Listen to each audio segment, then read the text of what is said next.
Hoje, então, com muita alegria, né, a igreja celebra esta grande solenidade da conversão de São Paulo. É realmente uma festa e que os membros do Cursilho festejam com mais alegria ainda, né, por ser o seu patrono, né? É sempre bom a gente ter o nosso patrono ou o nosso padroeiro, ou seja, aquele ou aquela a quem nós devemos nos espelhar. Olhar para aquela pessoa, aquele homem, aquela mulher, como um exemplo de vida. E sem dúvida São Paulo foi um grande exemplo. Tanto até que a igreja coloca 2 festas em sua honra. No dia 29 de junho, que é a data possivelmente do seu martírio, né? E no dia 25 de janeiro, a sua conversão, o seu nascimento. Conversão é isso, nascimento para uma vida nova. A gente vai tratar mais sobre isso. Hoje, preparando a homilia, eu pensei, que tema seria interessante no dia da conversão de São Paulo? Aí me veio essa luz, conversão. É o que nós estamos precisando, é o que o mundo está precisando, de conversão, né? E esse evangelho que nós acabamos de ouvir, ele nos coloca tudo o que pode acontecer com uma pessoa que realmente se converte, né? Ou seja, aquele que procura anunciar o evangelho. Vão acontecer muitas coisas, e isso daqui aconteceu na vida de São Paulo. Ele acreditou, foi batizado e foi salvo por isso. E os sinais que acompanharam foram muitos. Dentre muitos aqui, muitos outros sinais acompanharam São Paulo. Ou seja, Deus acompanha aquele que se converte e se coloca, né, a serviço do Senhor. Então esse evangelho nos coloca isso, né? Os sinais que acompanham aquele que realmente procura agora uma vida de conversão e coloca a sua vida totalmente na direção de Deus. Primeira leitura de hoje, São Paulo se apresenta a nós, né? Fui um judeu, eu sou judeu, nascido em Tarso, na Cilícia, fui criado nessa cidade como discípulo, fui instruído por Gamaliel, uma grande escola litúrgica e teológica daquele tempo, né? Mais teológica, e foi instruído com todo o rigor da lei. São Paulo era fariseu, né? Era uma escola muito rigorista. Por isso então que ele tinha todo esse rigor. Era uma pessoa que desde criança ele estudava, né? Ele sabia todo o rigor da lei. Então ele era ainda um pouco na linha dura, podemos dizer, do farisaísmo. Por isso que ele perseguia os cristãos, né? Eu estava lendo hoje aqui uma coisa interessante, né, sobre São Paulo. Ele era um fariseu praticante, fervoroso e conhecedor. Para ele, a seita dos seguidores de Cristo era uma afronta ao judaísmo e tinha que ser eliminada. Então, por isso que ele perseguia os cristãos. Não foi por sadismo, por querer perseguir, mas sim por acreditar que estava fazendo a vontade de Deus, né?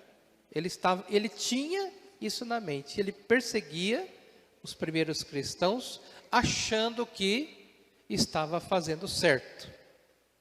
Porém, ele estava enganado. E quando se encontrou com a verdade, quando o próprio Jesus lhe apareceu, ele reconheceu seu erro e se converte, tornando-se assim um grande apóstolo. Perceberam, né? E eu tenho aqui o capítulo 9 na Bíblia, né? Atos dos Apóstolos, capítulo 9. Se você procurar lá na sua Bíblia, a maioria delas está escrita lá, vocação de São Paulo. Mas, na verdade, a palavra certa seria conversão de São Paulo, né? A conversão. Lá no capítulo 9 vai dizer que Paulo, aliás, o nome dele era Saulo. Ele respirava ameaças de morte contra os discípulos do Senhor. E apresentou-se então ao sacerdote, ao grande sacerdote, pediu-lhe cartas para ir nas sinagogas a fim de prender todos os cristãos. Então ele estava aprendendo a doutrina, né? E durante a sua viagem, estando já perto de Damasco, subitamente cercou-lhe uma luz resplandecente vinda do céu. Caindo por terra, ouviu uma voz que dizia: Saulo, Saulo, por que me persegues? Saulo disse: quem é, Senhor? Respondeu ele: eu sou Jesus, a quem tu persegues. Então, trêmulo e atônito, ele diz: Senhor, que queres que eu faça? Respondeu-lhe o Senhor: levanta-te, entra na cidade, e aí será dito o que deves fazer. Os homens que o acompanhavam enchiam-se de espanto, pois ouviam perfeitamente a voz, mas não viam ninguém. Saulo levantou-se do chão, abrindo, porém, os olhos, não via nada. Tomaram-no pela mão e o introduziram em Damasco, onde 3 dias sem ver, sem comer e sem beber. 3 dias. Havia em Damasco um discípulo chamado Ananias. O Senhor, numa visão, lhe disse: Ananias, eis aqui o Senhor, eis-me aqui. O Senhor respondeu. O Senhor lhe ordenou: levanta-te e vai à rua direita e pergunta em casa de Judas por um homem de Tarso, chamado Saulo, que está em oração. Ananias respondeu: Senhor, muitos já me falaram desse homem, quantos males fez aos teus fiéis. E aqui ele tem o poder dos príncipes dos sacerdotes para prender a todos que o invocam o teu nome. Mas o Senhor lhe disse: vai, porque esse homem é para mim um instrumento escolhido, que levará o meu nome diante das nações, dos reis e dos filhos de Israel. Eu lhe mostrarei tudo o que terá de padecer pelo meu nome.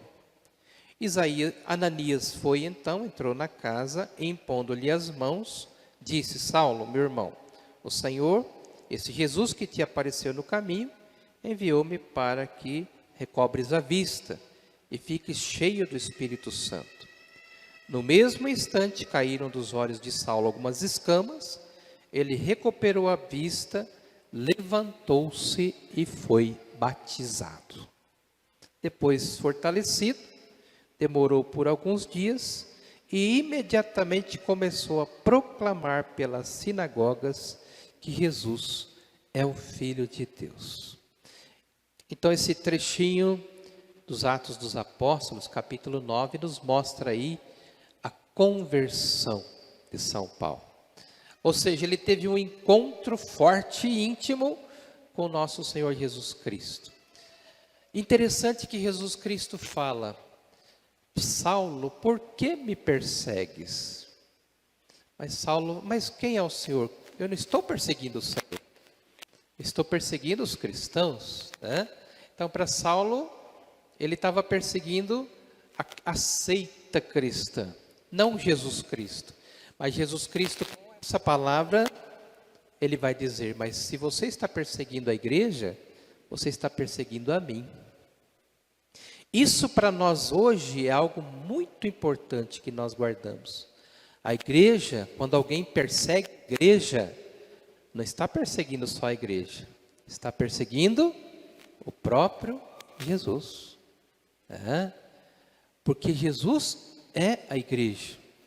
Jesus é a cabeça da igreja. Então isso tem que ficar muito claro para nós. Perseguir a igreja é perseguir o próprio Cristo. E quantos hoje perseguem a igreja? Veja no mundo aí a perseguição. Portanto, nós precisamos olhar para a igreja, para a nossa igreja, e olhar como que nós estamos sendo igreja hoje. Porque ser igreja não é algo tão fácil. Ser igreja é passar por um processo de conversão a cada dia assim como passou São Paulo. E aí, então eu quero chegar nesse tema agora, então diretamente no tema que eu me propus, conversão. Paulo, na verdade, gente, olha o que aconteceu. O que é conversão? Será que essa palavra tem apenas um cunho religioso? Ou podemos dizer que também tem um outro contexto? A gente usa ela muito no cunho religioso, né? Eu me converti. Só que ela tem um cunho social também. Converter-se não é só religiosamente. Eu me converti. Mas continua julgando, continua falando mal, continua causando divisão. Então você não se converteu. Vocês conhecem pessoas assim? Tem muita gente que muda até de igreja, né? Agora eu vi Jesus, né? Agora eu me converti. Mas continua falando mal das pessoas, continua olhando os defeitos das pessoas. Você se converteu coisa nenhuma, você ficou até pior, né? Você virou um verdadeiro fariseu, porque fala uma coisa e vive outra. Piorou a situação. Conversão não é isso, né? A palavra da conversão, na maioria das vezes, é compreendida de maneira equivocada. Quando falamos de conversão de São Paulo, quando falamos fulano de tal se converteu, né, existe um certo preconceito, ou seja, um conceito pré-estabelecido dentro de nós. Falar de conversão, tanto no sentido religioso ou no mundo mesmo, não é falar de pegar um sentido inverso, um caminho até então feito, e sim falar de um retorno às origens, tá? A palavra conversão, ela é muito mais do que você mudar de rumo, é voltar às origens. E foi justamente o que aconteceu com São Paulo, na estrada de Damasco, que nós acabamos de ouvir, né? Paulo, na verdade, não pegou um caminho inverso, mas ele retornou às suas origens, e para aí pôde trilhar um caminho que o levaria para a meta do ser humano. Então vejam bem o que é a conversão, ou seja, nós viemos de Deus e voltamos para Deus, como canta a liturgia da igreja, né? Então falar de destino, né? Como, por exemplo, a gente fala muito de destino, não tem nada a ver com predestinação, tá? A gente muitas vezes fala assim, eu sou predestinado. Não, isso daí já é uma coisa, é uma outra doutrina. O que é um destino, então? O nosso destino é voltarmos para Deus. Então, a conversão é isso, nós viemos de Deus e nós devemos voltar para Deus. O que é que nos tira do caminho? O pecado, né? Quando nós pecamos, nós desviamos a rota, nós saímos do caminho, do nosso destino, né? Então, conversão é você voltar para o caminho, voltar para os trilhos que te conduzem a Deus. Esse é o seu destino, tá? Então, desse sentido, entende-se que saímos de Deus, né, nossa origem divina, pois por Ele fomos criados, e um dia estaremos diante dEle, mas não mais aqui na terra, e sim no outro patamar, no destino divino, que para lá então nós seremos julgados. Então, Paulo, naquele bendito dia em que ele cai do cavalo, ele fica cego e escuta a voz do Senhor. Por que me persegues? Ele tem o seu encontro pessoal com Jesus. Isso faz voltar para o caminho da sua origem divina, para esse caminho que o levasse ao destino divino, ou seja, o encontro derradeiro com o juiz e Senhor da história. Então, conversão, no sentido religioso, não acontece apenas com uma atitude moral. Isso pode, isso não pode, né? Nem mesmo com leis e doutrinas a serem obedecidas, não. Mas a conversão é um autêntico encontro pessoal com aquele nosso Senhor Jesus Cristo, que é a nossa meta, que é o caminho. Então imagine uma linha reta e lá na frente o Senhor. Muitas vezes pelo nosso pecado nós caímos para lá, caímos para cá, né? Então quando a gente vê que a gente está caindo para o caminho errado, o que nós precisamos fazer? Rezar, pedir a Deus, fazer de tudo para voltar para o caminho exato. Então isso é conversão, ou seja, nós sempre estarmos no caminho proposto por Deus. Então a conversão como a de São Paulo é possível somente quando encontramos aquele que nos criou. Nós temos que olhar para uma meta. São Paulo então ele enfrentou todas as dificuldades, perseguições, porque ele tinha a meta. Ele era educado para isso. Muitas vezes nós somos deseducados, a gente não tem meta, então a gente vai entrando em qualquer buraco, vai entrando em qualquer situação, e quanta gente se perde no meio do caminho. Pessoas boas até, com boas intenções, mas se perdeu.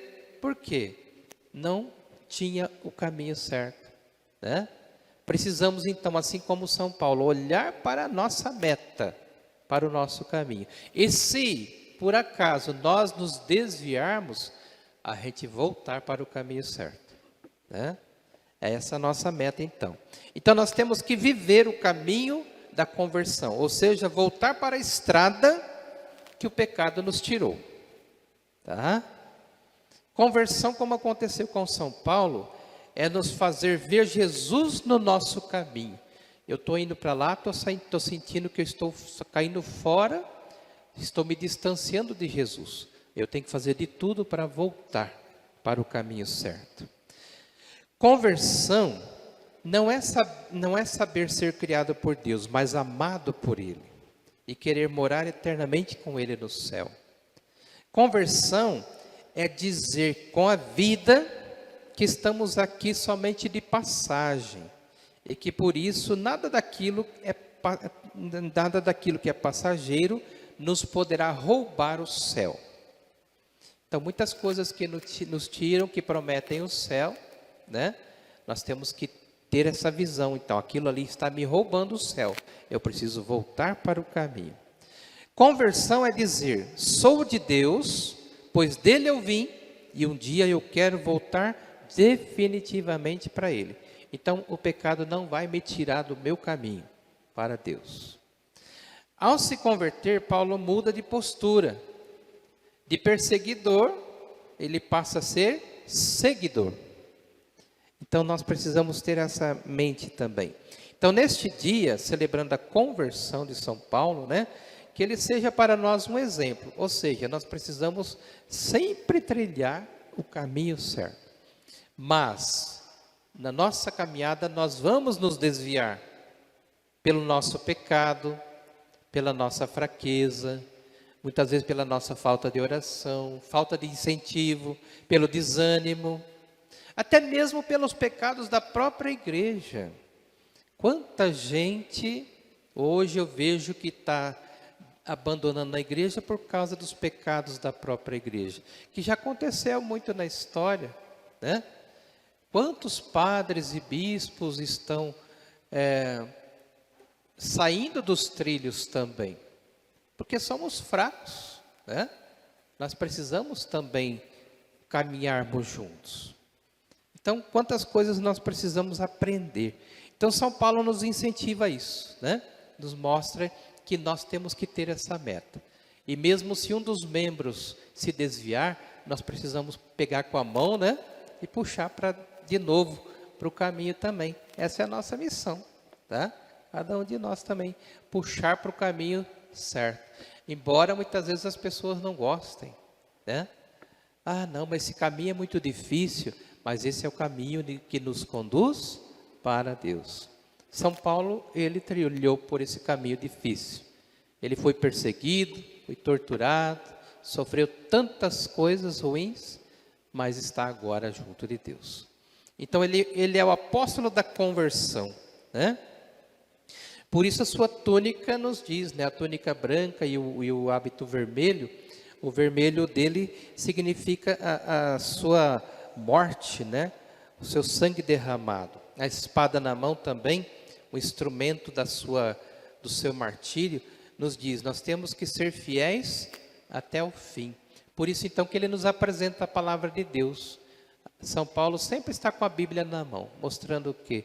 É a palavra de Deus que nos fortalece. Com a espada, ele nos diz, vamos ter perseguição sim, vai ter dificuldade. Mas com a outra mão ele nos mostra a palavra de Deus. Mas a nossa força é essa palavra. Que essa palavra nos seja cada vez mais, então, uma direção para a nossa caminhada.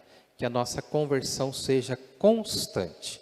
Não só de maneira religiosa, mas em todo o nosso ser, em toda a nossa vida. Então feche seus olhos, baixe sua cabeça e vai dizendo para o Senhor, Senhor, me dê a força que teve São Paulo, esse grande homem, que lá naquele tempo já tinha na sua mente uma meta, uma direção. E nós hoje, no mundo tão moderno, nós estamos perdendo a nossa meta. Nos dê a inteligência de São Paulo, um homem que escreveu a maior parte do Novo Testamento, 11 cartas. E a teologia da igreja está quase toda alicerçada ali, nessas cartas de São Paulo. Um grande homem de fé, um grande escritor, um grande teólogo. Que São Paulo nos ajude a sermos verdadeiros cristãos, católicos, e possamos viver e testemunhar a sua palavra, hoje e agora e sempre.